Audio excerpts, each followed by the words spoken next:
The Minister of Police invited and facilitated the peace talk between myself, the Provincial Commissioner of KwaZulu-Natal, and the Deputy National Commissioner, Lieutenant General Sibiya, in his office, in his house, State House, official residence in Pretoria.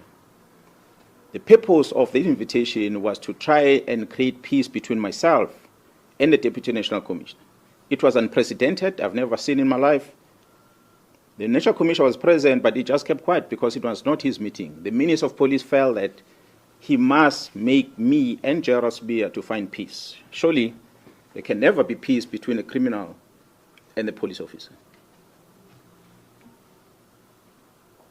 As we speak, the South African Police Service, KwaZulu-Natal, still does not have a leader within crime intelligence because of the letter where the minister suspended the filling of vacancies at crime intelligence, which is dated the 31st of December. So to date, we don't have a command of crime intelligence in this province. We are trying to figure out on our own how to infiltrate syndicates because the minister decided these posts must not be filled.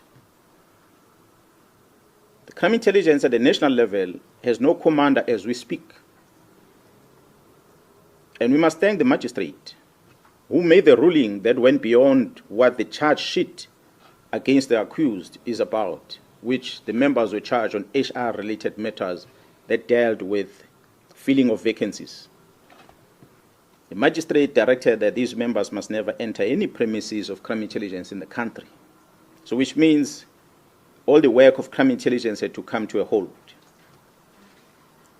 Interesting for us is that another magistrate who then had the matter of the second accused on that case who had remained in custody